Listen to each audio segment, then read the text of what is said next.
Boa tarde. Nosso grupo é formado por mim, Érica, pela aluna Jordânia e pela aluna Leila, e nós falaremos das doenças da cana-de-açúcar. Segundo a Embrapa, na cana-de-açúcar já foram descritas 177 doenças causadas por fungos, bactérias, vírus e fitoplasmas, das quais mais de 40 foram relatadas no Brasil.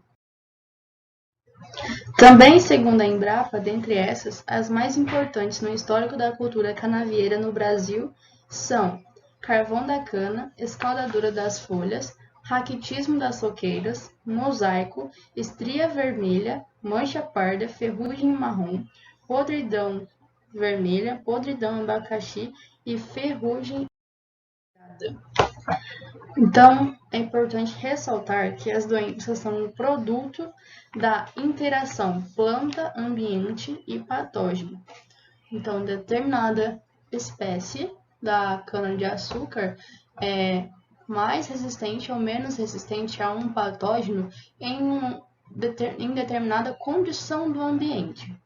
Então, essa condição pode ser um clima mais quente, um clima mais frio, pode ser um solo que tem a característica de ser mais ácido ou mais alcalino, entre outras condições ambientais. Então, nos programas de expansão da lavoura canavieira, um grande número de variedades são introduzidas em novas áreas ou locais novos, sem um adequado sistema de avaliação da qualidade fitossanitária, ou seja, dos patógenos propícios naquele ambiente ou que já existem em plantações próximas, que podem cooperar para que algumas doenças sejam disseminadas. Então, é muito importante ter esse controle fitossanitário. Importante ressaltar também a diferença entre a resistência da planta a uma doença e a tolerância da planta a uma doença. A resistência seria o baixo nível da doença detectado na plantação, e a tolerância seria a capacidade da planta em suportar os efeitos da doença sem perder ou sofrer sérios danos ou perda da cultura. Então, a planta que tem tolerância, ela é suscetível ao patógeno e ela acarreta pouco prejuízo. O problema de a planta ser tolerante à doença é que ela pode carregar o inóculo da doença, ela pode carregar esse vírus ou essa bactéria e mais para frente, quando as condições climáticas mudarem, de temperatura ou alguma outra condição, esse vírus possa virar uma epidemia na plantação. A doença mosaico ela é causada por um vírus de RNA da família Potiviridae, de forma filamentosa. Os sintomas dessa doença são a alternância do verde normal da folha, formando manchas por todo o limbo foliar. O que seria esse limbo foliar? Seria a parte mais achatada da planta, onde ela realiza a fotossíntese.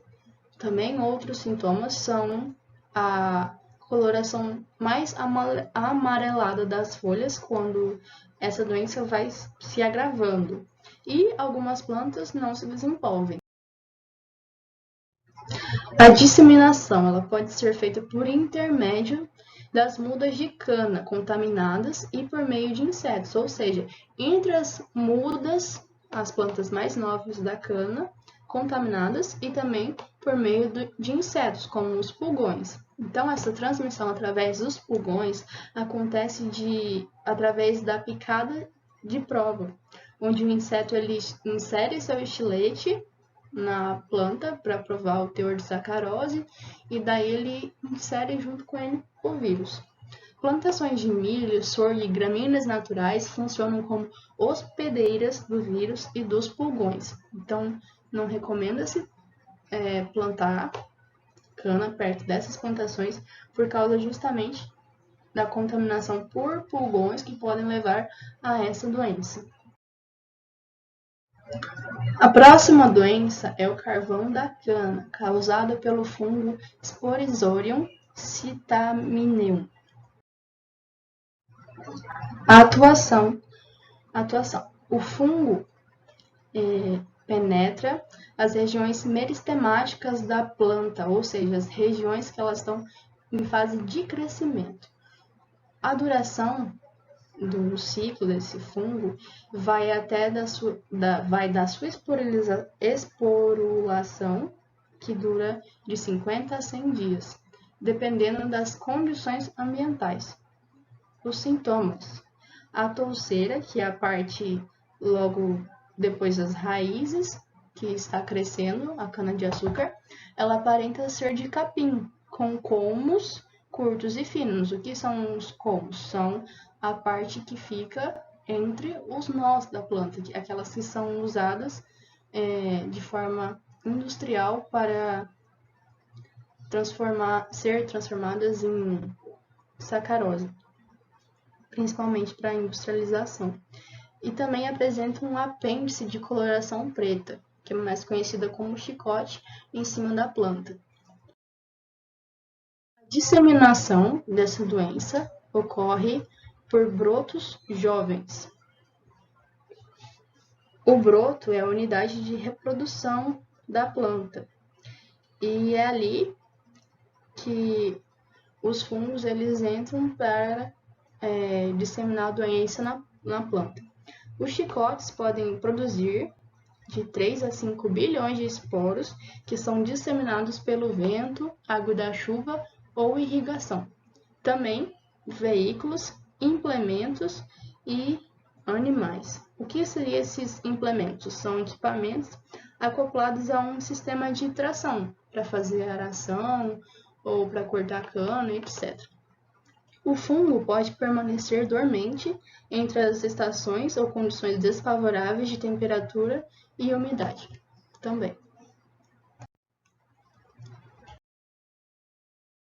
O raquitismo das soqueiras é causado pela bactéria Leishmania chili, SBSP chili. Então, o que seria as soqueiras? As soqueiras seriam as raízes que sobram dentro e fora da terra após o corte da primeira cana. A atuação da bactéria. A bactéria coloniza o xilema das plantas. O que seria esse xilema? São o tecido vascular da planta, por onde ele irriga a planta inteira com nutrientes e água, obstruindo os vasos e, consequentemente, dificultando a translocação de água e nutrientes.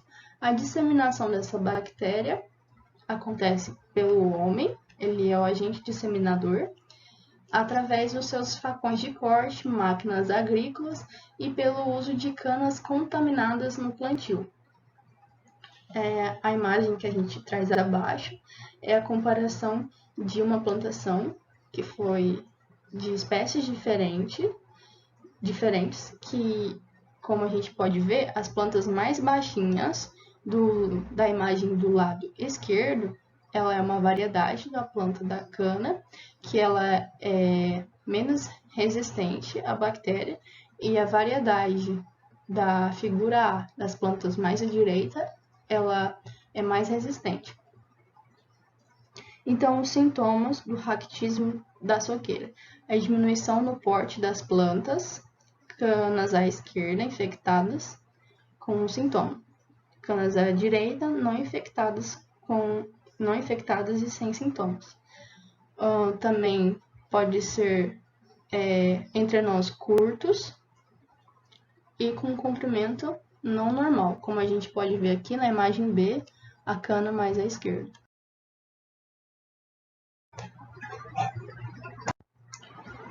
A doença escaldadura das folhas ela é causada pela bactéria Xanthomonas albilinians e a atuação da bactéria, ela coloniza o xilema da planta, que são os tecidos vasculares da planta, como eu falei na doença anterior.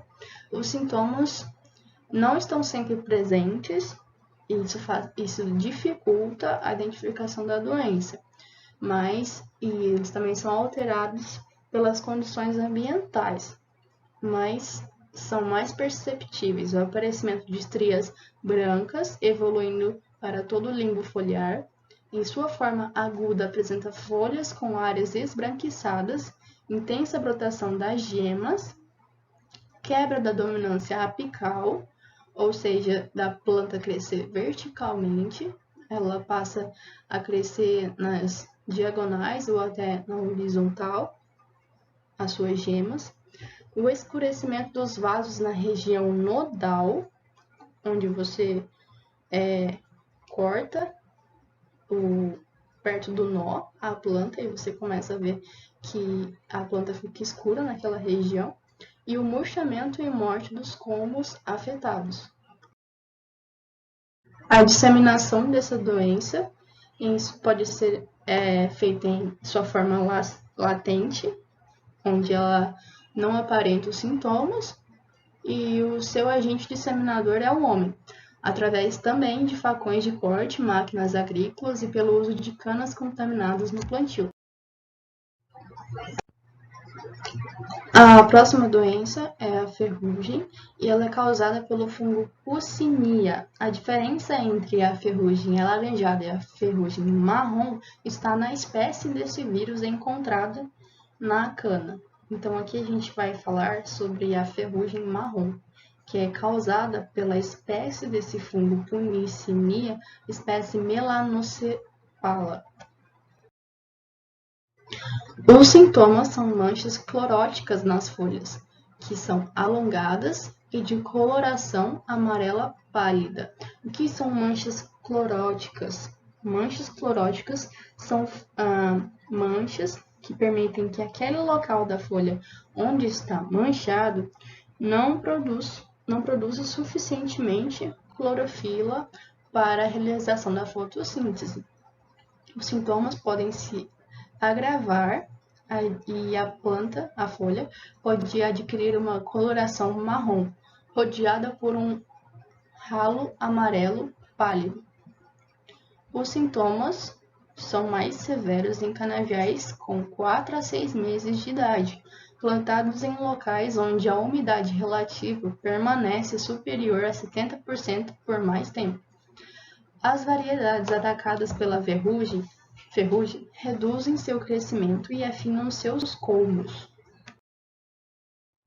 A disseminação dessa doença ela é feita pelo vento, por longas distâncias, pela água, restos de cultura e objetos levados pelo homem. A ferrugem ela é uma doença de ampla disseminação e também muito rápida. A infecção ela ocorre quando a umidade é superior a 70% e a temperatura está entre 20 e 25 graus Celsius. Os esporos podem permanecer viáveis também por até 5 semanas em temperaturas entre 18 e 28 graus Celsius.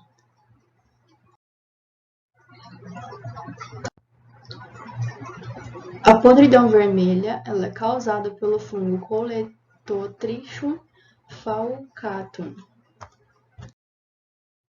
A atuação desse fungo está sobre as lesões.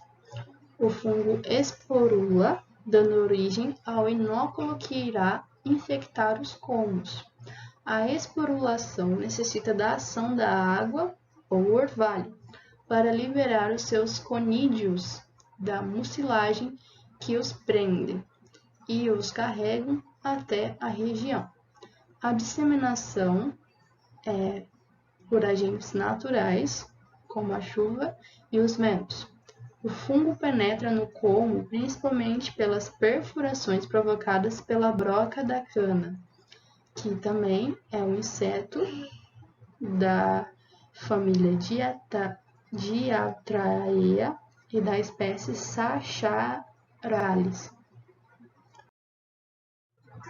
Os sintomas são lesões e estão restritos à nervura central, com manchas alongadas de coloração vermelho e um vermelho intenso, tornando-se mais claras em estágios mais avançados.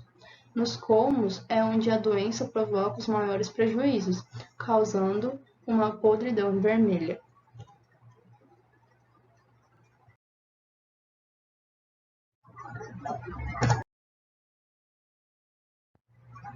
A doença estria vermelha ela é causada pela bactéria acidovoraz Avanae SUBSP avenae.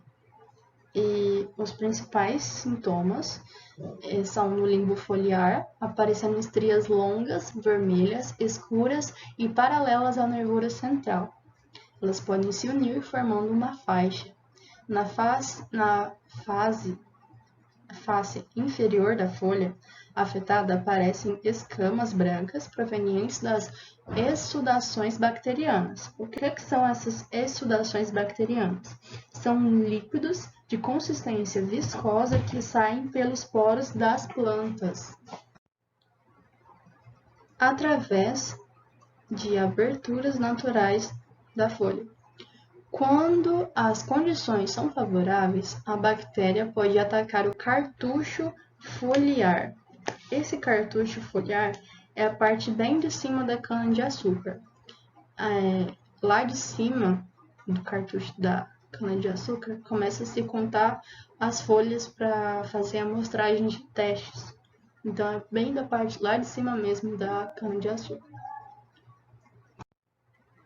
E quando as condições são favoráveis e a bactéria ataca o cartucho foliar da planta, apodrece o meristema apical do colmo e desce também pelo interior do colmo, apodrecendo o colmo totalmente. Esse apodrecimento tem um cheiro forte e desagradável.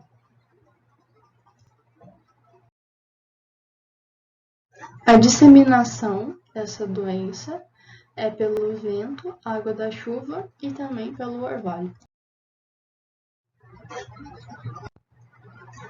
Essa é a doença mancha parda, que é causada pelo fungo Cercospora longipes. E frequentemente ela é confundida com a ferrugem, mas ela não é ferrugem, ela é outro tipo de doença. Seus principais sintomas são manchas de forma ovalada, vermelhas, escuras e rodeadas por halos amarelados. O que são halos amarelados? São circunferências. A disseminação ocorre por um fungo que esporula nas manchas, e seus esporos são disseminados pelos ventos, respingos de chuva e orvalho.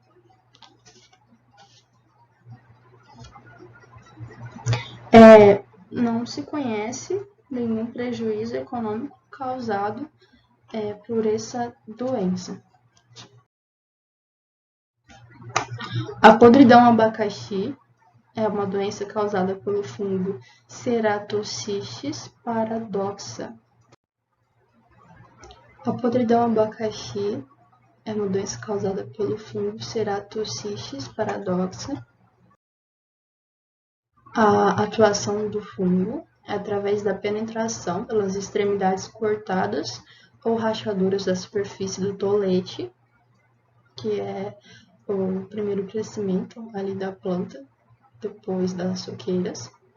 A disseminação é através de um fungo que é habitante natural dos nossos solos. E os sintomas aparecem nos toletes colonizados, quando rachados longitudinalmente, exalam um cheiro de abacaxi maduro, devido à produção de etilacetato, toxina que é responsável pela inibição da brutação das gemas. No estágio mais avançado da doença, os tecidos parenquimatosos são destruídos. O que são esses tecidos parenquimatosos? São as células de preenchimento da cana-de-açúcar, responsáveis pelas trocas gasosas entre o gás carbônico e o oxigênio, são responsáveis por converter luminosidade em energia química, armazenamento de água, reserva de substâncias, reservas de amido, proteínas e lipídios. E também no estágio mais avançado da doença, Os feixes fibrovasculares são cobertos pelos esporos escuros do fungo, como a gente pode observar na imagem. A mancha parda eu já comentei anteriormente. As medidas fitossanitárias, que se referem às medidas sanitárias adotadas na defesa dos vegetais. Medidas de controle no manejamento de doenças na cana-de-açúcar. Os principais insetos são as brocas da cana, o bicudo da cana, formigas cortadeiras, cupins e a cigarrinha raiz. Existem diversas pragas, diversos insetos. Aí eu vou usar como exemplo a cigarrinha raiz. Ela é um inseto que ataca diretamente na raiz da cana. Ela suga a seiva e se a sua infestação for muito grave, ela acaba secando a planta, reduzindo a produtividade. Para controlar o infestamento dessas pragas, utiliza-se o controle cultural e os agentes biológicos. O controle cultural, ele elimina os restos da cana-de-açúcar no combate da cigarrinha, por exemplo. Ele é o afastamento da palha, da base da touceira, aumentando os níveis solares. Ou seja, tirando a moita daquela palha que fica úmida, colocando ela mais para pegar sol para acabar matando a cigarrinha. Também a gente tem o controle biológico. Ele possibilita a redução da utilização de inseticidas químicos, que podem contaminar o solo, além de produzir outros gases. Controle. Também a gente tem o MIP, que é o Manejo Integrado de Pragas de Solo. Ele já usa de inseticidas. Ele é aplicado direcionado diretamente na área afetada. Ele é mais econômico e ele é mais vantajoso também. E ele tem um controle dirigido, evitando desperdícios. E para realizar esse MIP, o agricultor ele tem que obter periodicamente os levantamentos para que ele possa conhecer melhor as pragas que existem e saber o momento de agir. Ele tem que acompanhar de perto o desenvolvimento canivial e observar sempre os sinais e sintomas que aparecerem. Ele tem que realizar avaliações e inspeções nas mudas, fazer operações mecânicas corretamente, com o objetivo de minimizar a eficiência nas operações. Esses métodos são muito importantes para manter a qualidade nas lavouras de cana-de-açúcar.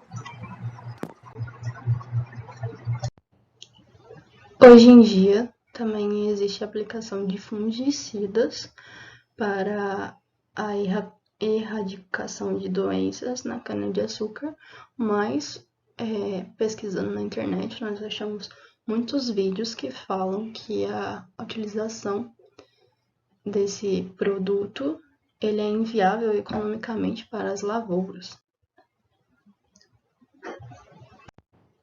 Nessa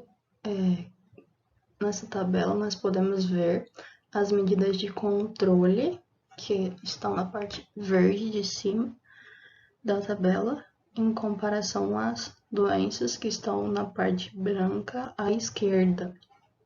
Então, algumas medidas de controle que eu separei são variedades resistentes, que são aquelas que possuem um número baixo de plantas com a doença, tratamento as medidas de controle através das mudas sadias, tratamento térmico, que é submeter os colmos a uma temperatura de 50,5 graus Celsius por 2 horas, as inspeções de Roning, que são inspeções onde o produtor ele arranca manualmente a planta doente, eliminação das plantas doentes, entre outros, como desinfecções de máquinas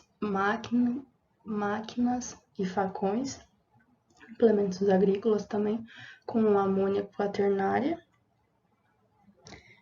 Então, a doença carvão, as medidas de controle dela estão presentes na utilização de variedades resistentes, no tratamento térmico, inspeções de Roning e a escaldadura. As medidas de controle utilizadas para diminuição dessa doença são a utilização de variedades resistentes, mudas sadias e a utilização de amônia quaternária para desinfecção de facões em máquinas agrícolas. Na doença raquitismo, não se conhece uma variedade genética que seja resistente a essa doença, por isso que ela é disseminada no mundo inteiro. As medidas de controle utilizadas contra ela são o tratamento térmico das mudas e a utilização de amônia quaternária para desinfecção de facões e máquinas agrícolas. Essa solução de amônia quaternária ela é de 0,2% em água, partindo de uma amônia quaternária 30%. Então, assim, a gente vai ter os resultados esperados dessa solução na plantação. Na doença mosaico, as medidas de controle usadas são a utilização de variedades resistentes, a eliminação das plantas doentes e evitar o plantio perto de áreas como milho e sorgo, pois são disseminadores naturais da doença. A doença estria vermelha. As medidas de controle usadas contra elas são a utilização de variedades resistentes e evitar variedades suscetíveis em solo fértil ou muito fertilizado em baixadas úmidas. Na doença mancha parda não se recomenda medidas de controle, pois não apresenta perda econômica. Ela é só uma doença que é confundida com a ferrugem marrom ou alaranjada, mas ela não acarreta perda econômica. A ferrugem, as medidas de controle mais conhecidas atualmente são variedades resistentes, dado que ela é amplamente disseminada, uma doença muito rápida de ser disseminada, e nenhuma das outras medidas é tão eficaz como o uso de variedades resistentes. A mesma coisa podemos falar para a podridão vermelha, que o método mais eficaz de controle é o uso de variedades resistentes. E a podridão abacaxi, ela é uma doença que ela aparece quando a cana ela é plantada em épocas desfavoráveis. Então, a medida de controle seria o plantio em épocas favoráveis de temperatura e umidade do solo. No Sudeste, quando as canas são plantadas no inverno seco e com baixas temperaturas no solo, a podridão abacaxi pode causar até 70% de falha na brotação das gemas. Então, tamanho é a importância da época favorável de se plantar a cana-de-açúcar. Lembrando que uma das medidas de controle também usadas é o uso de fungicidas, tanto mergulhando de 10 a 15 minutos nos toletes das plantas, ou também pulverizando os fungicidas nos sulcos de plantio, dependendo da doença tratada.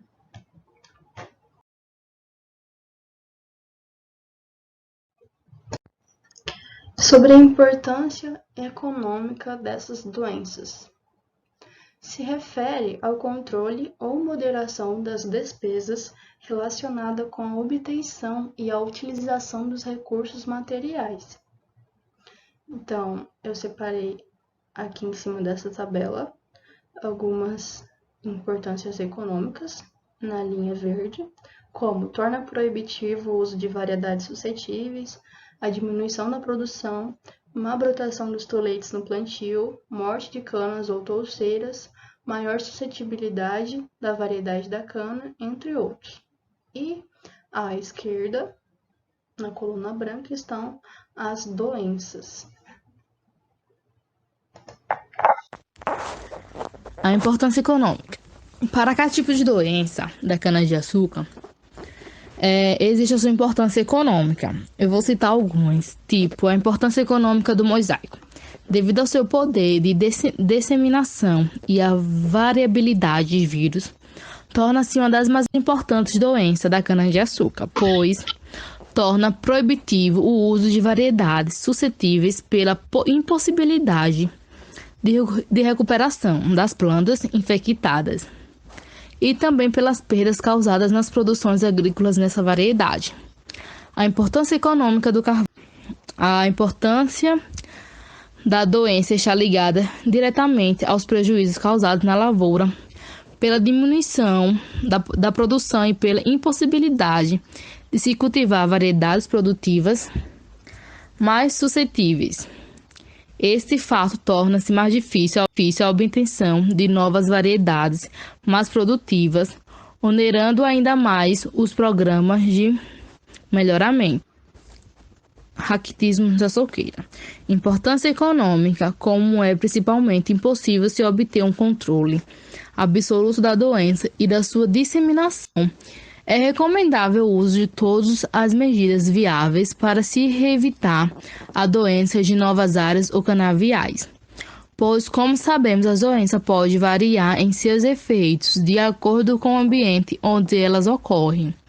A importância econômica da ferrugem está ligada principalmente ao percentual de plantio comercial que representa a variedade sustentável na região afetada pelas alterações provocadas no programa de melhoramento varietal. Visando obter variedades resistentes, estima-se que em variedades sustentáveis, quando as condições são favoráveis, as perdas nas produções podem atingir 20% a 50%. Em 1980, em Cuba, onde as variedades B4362 representavam aproximadamente 40% da área dos canaviais, o prejuízo foi de 1 milhão de toneladas de açúcar.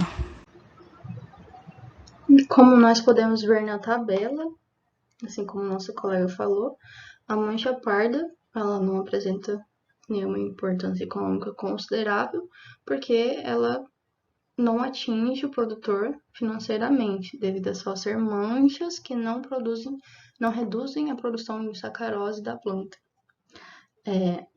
A podridão abacaxi, ela apenas de importância econômica, traz falha na brotação da gema e diminuição da produção, então ela não torna proibitivo o uso de variedades suscetíveis, por conta de ela ser uma doença causada pelo plantio da cana-de-açúcar em épocas desfavoráveis do ano.